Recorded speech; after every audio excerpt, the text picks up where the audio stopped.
Hello, welcome again to Inspired Voices with Sangwadzi Spiweka Mapfumo. Here on Inspired Voices, we bring ordinary people who are doing extraordinary work. And today,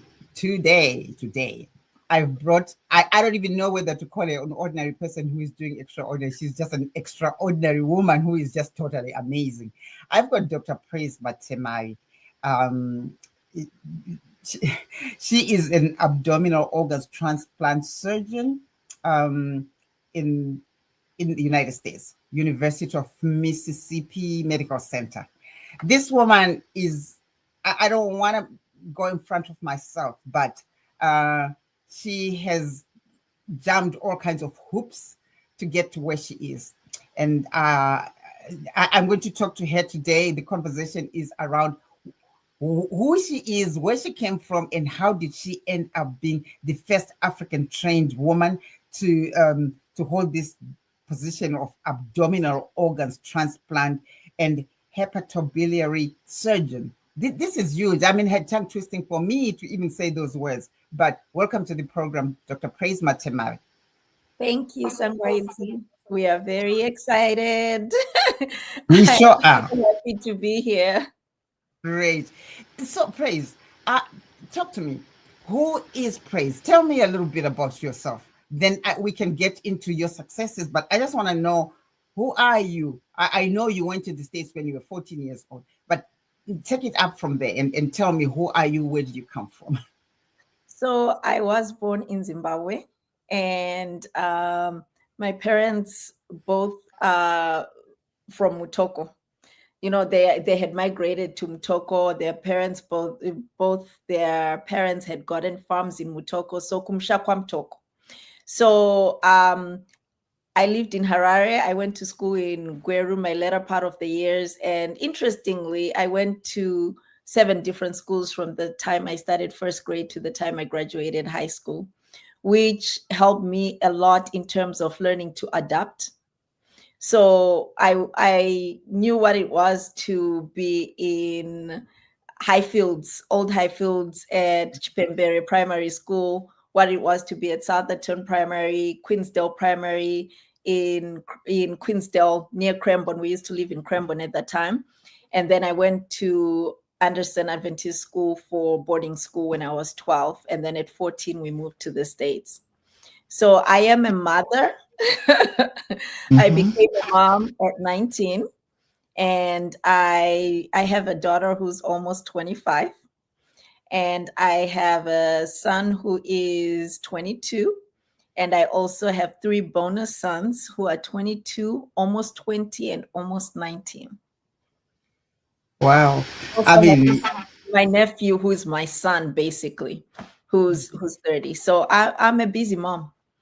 you sure are. I mean, you keep talking about these ages, and I'm thinking, you look 25 yourself. How do you have kids who are Thank you, 25? Auntie.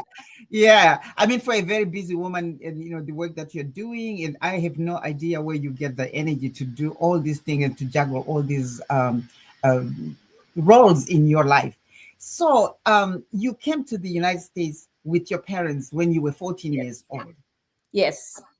So we moved to Michigan when I was 14, and the catalyst for us moving to the States was actually my dream of becoming a doctor. I'm one of those children who knew from a young age what they wanted to do with their life. So growing up, I always thought everybody has their certain path that they are destined to be, and everybody knows exactly what it is they want to be when they grow up. So I was always surprised when I would ask my friends, or even as I was getting older, I'd ask my friends, what do you want to be? What do you want to do? Because I always thought that everybody knew, because I always knew since I was 4 years old that I wanted to be a doctor. And then when I Why? was, I just knew. For me, it was just a calling. That's what I needed to do with my life. There was not that I got sick and needed to be in the hospital or anything like that. No. And so when I was around 8 years old, there was a team that came from Loma Linda University in California to Zimbabwe, and they were doing congenital heart surgeries there. And my dad came home and told me about it. And he said, they're doing congenital heart surgeries and all this and all that. And I didn't really know what that meant.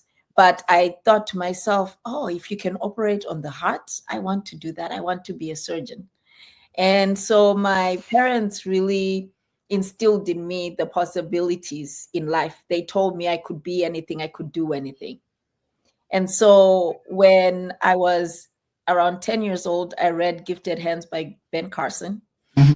which really inspired me because I could see that this young boy who was in the ghetto of Detroit could become a neurosurgeon, and I knew that it was possible for me too. So I kept telling my parents I want to be a doctor. We only at that time in Zimbabwe we only had one medical school, and Yes. and so they made that sacrifice, and we moved to the States. So you can imagine, after sacrificing all that, 4 years later, your daughter comes and says, "I'm pregnant." Yes, yes and no. No, in the sense that no parent wants to hear that. It's like, how? No. Yeah. Hmm. So But it happens. it happens. And it's one of those things that I look back at. And for me, it was the biggest blessing for me because it also put a fire in me to continue pursuing my dreams so that my children would grow up knowing that their dreams are valid and that they can do whatever it is they want to do with their lives and that there is no limits. And so we literally grew up together, my children and I. Because I always tell people when they ask me how long did it take for you to become an abdominal transplant surgeon? And I tell them from the time I started medical school, my daughter was in first grade and she graduated high school before I was done with training. That's how long it takes to train. Yeah, I can imagine. So when you came to Michigan, then Mhm. you got pregnant. Then I obviously were you in college then when you got pregnant? Yes, my first year of college. And what happened to that relationship? Did you get married and then started a family, I or did. I in did. So there is multiple factors that go into why people get married. And sometimes people get married for the wrong reasons. And for me, at that time, I did get married for the wrong reasons. And my reasons were that, I had done what I'm a pastor's kid. So already there was so much shame associated with becoming pregnant out of wedlock. Mhm. And I thought truly to be able to fix this situation and bring some honor to my parents, it was best for me to get married. And so we were young, we were kids, we got married, and that was not the best decision for us. And what ended up happening is that we were in this marriage where we don't even know who we are. And it ended up being an abusive marriage. So sometimes people can see someone who's in an abusive marriage and think, how come she just can't leave? And you Mhm. have to understand when you have children involved, because we had two children, there's so many other factors that go into it. At the end of a marriage like that, you lose your self esteem, you lose who you are. And I can tell you that I didn't even know who I was at the end of that. And it was by the grace of God that I was able to get out of that relationship. And my family, who have been the most supportive of me from day one, were there to help me pick up the pieces and start over. So going through a relationship like that, you get to that point where, my sister laughs at me sometimes because she likes watching this this program called Snapped. and and I say to her, if I had stayed in that marriage, it's either I would have been the one who was dead or I'll be the one in prison because I would have killed someone else. Could be that, or maybe you would just have been an unhappy person who is in a marriage. They're No, with that kind of abuse, you end up one of you is end up being he's gonna end up dead. So then you decide you went did you go back to school after children, after marriage fell apart? Mhm. Then you regrouped and decided to go back to school. Yes. So, when I got pregnant, I was pre-med. So, I was pre-medicine major. And with a pre-medicine major, you are not going to be paying bills. And my mom sat me down and she said, "My child, you need to think about going to nursing school because you need a job." since you're going to be having a child to support. It's not just about you anymore. And I'm so glad that I heed her advice, because I went to nursing school. I actually started nursing school when my daughter was 1. So I went to nursing school by the time my son was born, because they're 2 years apart. I had already finished nursing school and I got a nice job, well-paying job, working as a cardiac telemetry nurse at South Bend Memorial Hospital. And so that's around the time when the marriage was falling apart. And then when the marriage fell apart, and here I am, 23 with 2 small kids, what actually really helped me heal and helped me to keep going was that I had that goal of becoming a doctor. So I looked to see, sometimes ignorance is bliss, and sometimes not having those external voices that are going to discourage you is a blessing. Because I went to community college, that's what I could afford at that time. And I had, because I was not a citizen, so I didn't have, access to financial aid. And so I went to community college, and associated with our community college was a 4-year university called Siena Heights University. And so I looked up on Google to see what are the requirements for me to get into medical school. And it said I needed to take these classes and I needed to take the MCAT, which is the medical school admission. And so I then signed up for classes at my community college, the science classes I needed. And I needed not biochemistry, I'm sorry. I needed organic chemistry, biology, physics, and general chemistry. But I couldn't. That was after you got your nursing degree. Yes, that was after. Then the fire of medical school still came and said, "I gotta do this. I gotta do this." All right. And now here I am with my little 2 kids, now divorced at 23. And of course, for somebody who's always been academically gifted, you don't do well with failure. So now you have this divorce. That's a big failure, because you're like, in the church, one, divorce is frowned upon. And already as a pastor's daughter, first of all, I'm already fulfilling all the stereotypes of how pastors' children are wayward.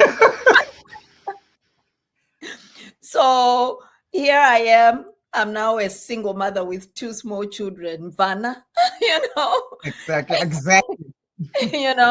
And so, but I still had that fire within me. I knew what my purpose was, and I knew what it is that I needed to do. And I never stopped believing. And so when I looked to see what classes I needed, I could not take them all at the same time at the college. So I had to actually go to another college to sign up for the 2 other classes. So I'll take 2 classes at one, 2 at the other, because they all have lab. So they're very extensive. And so I would take my children early in the morning. And, it's interesting because now I look back to that time period, and that time period actually prepared me for medical training, because I wasn't sleeping a lot. I would be spending a lot of time studying, a lot of time, balancing work, children, studying. And it helped me to be able to manage a surgical residency, which is very difficult, and then a transplant surgery fellowship, which is even more difficult than a surgical residency. How God prepares you in the little things. Yeah. Like I said, when I first read about you, and I was like, how did she do that? I remember reading a piece where you said you did the requirements needed you to take some courses, and you were taking like 30 credit hours per term because you needed to get to medical school. Yes. Yes. And that's the thing, because I am so grateful that they gave me that opportunity to be able to do it. So it was before hybrid became a big thing at that time. So I was able to take online classes and physical classes, because there's no way you can take that much credits and be in class every day. No. And where I worked, at the hospital where I worked, I was now working nights, and I was a weekend alternative, because my manager came up to me and said, you could work every weekend, because people don't like to work weekends. You can work every weekend and get paid more for working every weekend. That way you have the week to be able to go to school and take care of your classes and things. And it worked out perfectly, because now I was working nights. And, it's like, it truly takes a village to get someone where they need to go.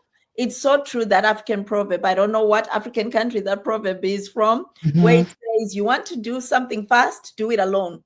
But you want to go far, do it with others. Yeah. Because a village is so important, not just my family village, but all the villages that you create along the way. Yes. Because Yeah. I The think, connections, the yes, connections the that you made. connection. Yeah, the university, your professors, and those people who assisted you, giving you this advice, because this Yes. is a huge success. Huge, because even just in, as a nurse, my other nursing co-workers, so I had, my job was now as a relief nurse, so I could do homework and study and do all that, because my only job was to be transporting patients if they needed to be transported for tests or whatever, and there's not many tests that are happening at night, or Yeah. helping other nurses, and we worked so well as a team.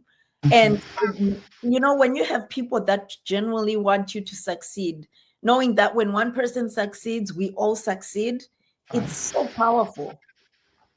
Because I say that my degrees and everything, they come with my name, but they belong to so many other people along the way who have helped me get to where I am today. How so? When you finally became a doctor, how old were Mhm. you when you had completed your medicals, and then you have done your residency and all that stuff? How old were you then?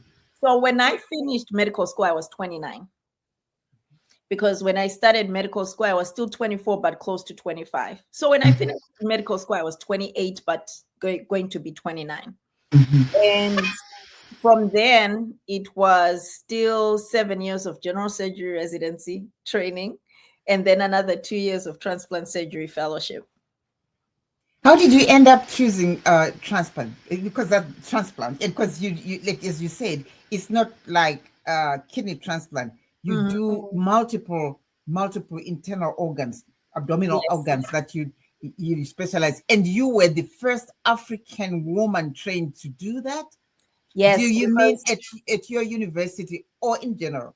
in general, because I was trained at a university where we were trained to do all abdominal transplants. So liver, kidneys, pancreas, even intestines. So Mhm. small bowel transplants, and multivisceral, where you're transplanting everything together. And there hasn't been an African woman that has been trained in all those specific things. So it's interesting, because I've had conversations with African women who are transplant surgeons. In South Africa, there is a transplant surgeon that I admire so much, and she's just so incredible.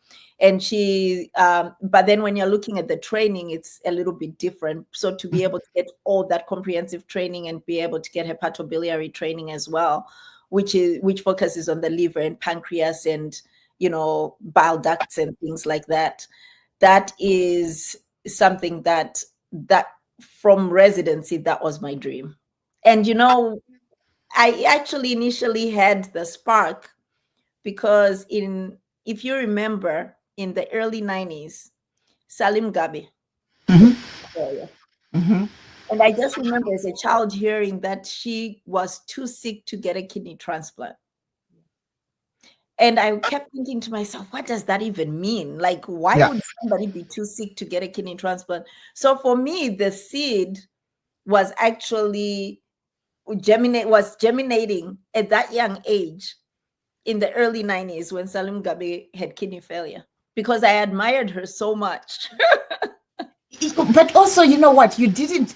You know what's striking me is that you really didn't have any knowledge. It's not like your father was a doctor or your No, mother was a doctor. It no. was just these things that you're hearing about and fascinating you and thinking, "Wow, I could do that." Yeah, What does that mean? And I could do that. I mean, kids grow up thinking of things they see on TV, they read about, yes, or yes, they see somebody who comes to their community and they say he's a doctor or he's an eye doctor, and you just wonder. right, But you really didn't have any idea. Sorry, you didn't really have any idea what that means. But right. you had the interest. You just sparked interest in you, right? Yes, and it's interesting that you say that, because one of my mentors when I was in medical school, Dr. Anderson, who is in his 90s now, phenomenal man, he said to me when I told him, because there is this program I wanted to go to for residency, and I remember meeting with him when I was getting ready to apply for residency. And he said to me, "You cannot be what you cannot see." So they Mhm. actually introduced me to a girl who was in residency, who was a year ahead of me, and who was a Kenyan girl. And that to me was so powerful because I saw this, because it's different when you're seeing a woman versus seeing a woman that looks like you. Yeah. Yeah. It was so powerful for me to see this Kenyan girl, and it just so happens that she's the same Seventh Day Adventist denomination as me, and to see somebody who is like me, who is doing what I want to do, because it makes it so much more Yes. attainable, so much more Yes. possible. Okay. Now talk to me about the book that you wrote. It's called Women, about women, I, Surgeons, yeah, women surgeons and women of color, really, who yes. are doing amazing things, and just recognition of those women. Talk to me about that book, and some of the work that you've done in sub-Saharan Africa, because I mean the work that you're doing is just not in the States, and let's talk about that. So the book I wrote it during COVID. I had a little bit of time because we didn't know what was really happening with COVID and with us with transplant, because with transplant patients, we have to give them what we call immunosuppression, which is medication so that they can avoid rejecting their organ. And so with COVID, we didn't know, what was happening. So we ended up being slow in the beginning, and I cannot sit still. So so I decided, oh, since I have time, I have more time these days, let me write a book. But the book was actually inspired because people would always say, oh, you should write a book about your life. You should write a book about your life. But I never felt I had enough to write a book about my own life. I don't feel like I'm there yet. And so I said, well, how about if I collect stories of other women who are like me Yeah. and put them together? And so I interviewed 74. Actually, it was 73, because the 74th, who actually inspired me to write this book, I interviewed her mom because she passed away. So I've had three separate surgeons at different periods of time say to me, oh, you remind me of Dr. Gordon. And I would be, and initially I was just like, oh, you remind someone of someone. It's it's that. And then I heard it the second time and I was like, huh. And then I heard it a third time and I was like, I need to find out who this Dr. Gordon is. Because Exactly. completely different people in completely different states who don't even know each other. And Wow. so then I'm researching about Dr. Gordon, and I find out that she is an African American transplant surgeon, brilliant transplant surgeon, who was at Houston Methodist Hospital, who was killed by her husband. And so, it's like, and she at that time had a 4-year-old daughter. And so that just really touched me as somebody who was a survivor of domestic abuse. And I kept thinking about her, and to a point where I felt like she was haunting me. Yeah. Yeah. And so that was what actually ended up starting all this. And I went to see her parents, who live about 8 hours away from where I live. And I went to meet them, and it just felt like home. Yeah. And just to hear about her from them. And so her story is actually the first story in the book. And then I was able to find the other 73 Black female surgeons from all over the world. And it That was is a lot. That is it's a a lot. lot, because I didn't realize there's software that can help you transcribe. So I would interview via Zoom and then listen to it and type everything out and put it Wow. into a cohesive story. But it was so healing for me too. And it was such an amazing experience to talk to these amazing women who have done amazing things, most of them the first in their field. Yes. And so it was just such an amazing opportunity. And I am so grateful to each and every woman that allowed me to be a participant of that. That's why on the book I say edited by, because it's their stories that I Yeah. just put together. But it's important for all of us, in the other women, to hear these stories, and that's what I do on Inspired Voices. I sometimes I just sit here and I bring a guest and just listen to these stories that are educational, that are inspiring, and that, and like I always say, to amplify those voices so that people, little girls, Yes, can look at this and say it's possible. yes, Yeah, it's possible. yes, yes. As a mother, Okay. a daughter, and auntie to many, Mm-hmm. Mm-hmm. I say Exactly. I want our girls to be able to see us, to see others, and say anything is possible. I just need to have the dedication, purpose, passion, and move along. Wow. Yeah, black girls doing stuff and moving the world, and then that inspires me. I'm getting on the other side, but it's lovely to see young women like you feeling like that and aspiring to do that, to disrupt the conversation that is there when it Yeah. comes to women, successful women. Now, let's talk about, we already have been here for 26 minutes. We've been talking, and I said, I know. But I always like to keep it under 30 minutes when everybody's still saying, oh, somebody bring her back because we want to ask more questions. And we need her to talk about the warrior queen. You're Oh, also a my writer. Talk about passion. warrior.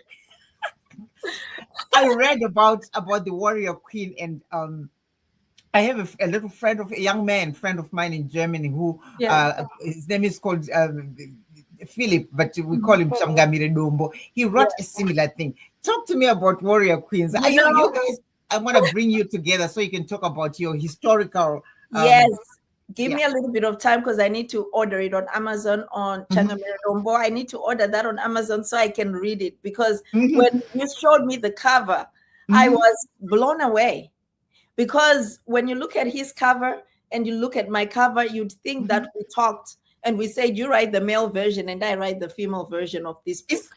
it's like a sequel, because It was. I read, yeah, it's like a sequel of Sangamire Dombo. Last time I spoke to him, he said, oh, I'm not bringing the female version of their participation in Sangamire Dombo's history, because I have a sequel where I'm going to bring these women and the power that they had, and the role that they, and reading yours, I mean, it's like, it's just, talk to me about Queen Warrior, So, Warrior Queen. Mhm. Warrior Queen. So I was actually inspired. So it's book one of three. I have a series called Daughters of the Soil series, and Warrior Queen is book one. So the next one is going to be. I don't have a title, so I'll be asking you to help me with that. But basically, so I have my great grandmother who my nickname is Tingide. I'm just called, like my family calls me Tingide, because my great grandmother was a warrior. She was amazing. She was fearless and very daring. And so they say that I embody her. And so with her, she was, Taime Madriti, Mhm. and she was taken by Madriti. I know I say it wrong. Shorter people, please don't come for me. No, this is history, right? This is history. And so I know I don't pronounce it right, but she was taken by Madriti and then she escaped. She escaped following the sun, sleeping in trees, eating in people's Yeah. mundas, people's fields, and figuring out what to eat until she got back home. Yes. In And real so life, you're in talking real of in life, real life. this is in real life. That's what Tingidi doing that. Yes.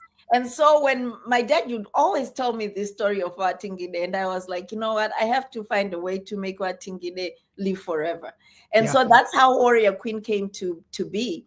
And it's like, I know you're a writer, so Hmm. when you start writing, because usually when I have writing projects, I don't take long to write. It's just I need to be in the spirit. Yeah. Yeah. Spirit. I'm Christian, but spirit yamadzi tete guru. So I Yes. need to Yes. be in Of the course. spirit to be able to write. And so when I started writing, it just started pouring out of me. I could sit for 17 hours just writing until the story was done. So I literally wrote the book, finished everything in 3 weeks because it just was coming out. I think Ine was right. But Was there driving me. was, I was thinking of doing her thing. You go, girl. and so I love to read historical novels, historical fiction.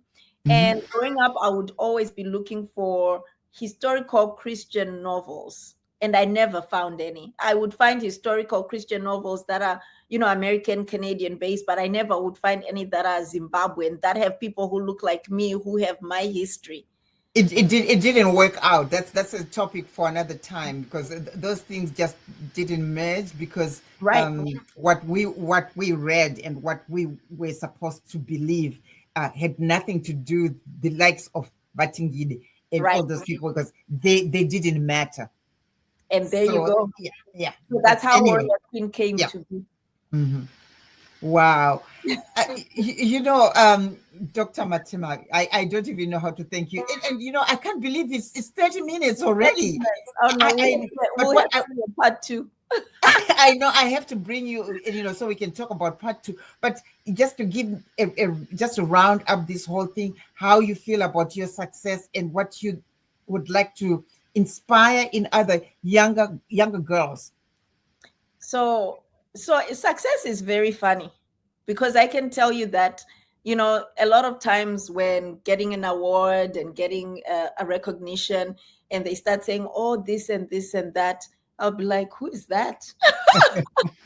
So for me, it's like when you're living your purpose and you're living your calling and you're doing what you're supposed to do, you don't look at all the success and this and that, because that comes with it, but it's not it.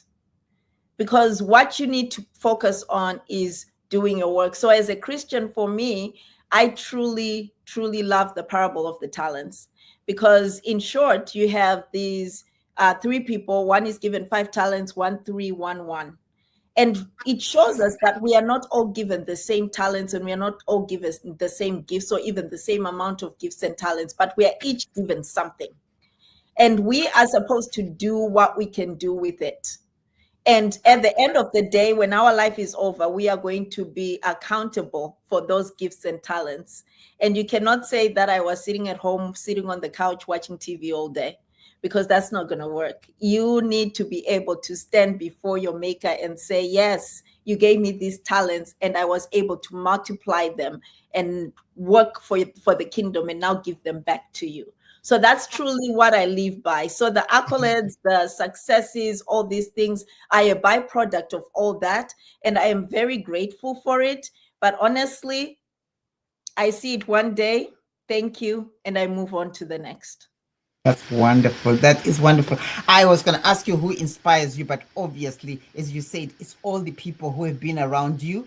Yes, Starting with Watingide before you were even yes, married, and to your parents. I read about yes, your parents, your mom and dad, your late mom. And rest in peace. And all those people who have helped to bring you to where you are. And yes. and and yeah. And I, how many daughters do you have? I have one daughter, one niece who's like my daughter, and then boys. We're surrounded by boys. Dr. Matemavi, thank you so much for gracing this podcast and talking to me about yourself and the rise and rise of praise. Matemavi, a girl from Mutoko, and Yes, now doing amazing stuff. I mean, I don't even want to call you the ordinary person doing extraordinary, because you're just extraordinary, doing more extraordinary things. And thank you. thank you so much. And again, I'm going to invite you to talk about other pieces of work that you're doing, in talk a little bit more about your book about the 74 women Yes, surgeons, and the work that you were doing in Rwanda, in sub-Saharan, and all that stuff. yes. That's another thing. I mean, I didn't want to lumber people with the 1 hour of talking about successful, that's successful, but thank you so much. And I will invite you again. And to those who are following us, please subscribe. And again, I am going to be moving this podcast from CPUA, from my page, to Inspired Voices, so that people can follow me on Inspired Voices. And thank you so much. We'll see you again next week when I bring another ordinary person who is doing extraordinary work. This is Sangwa Zispiwe Kachizama Fumo.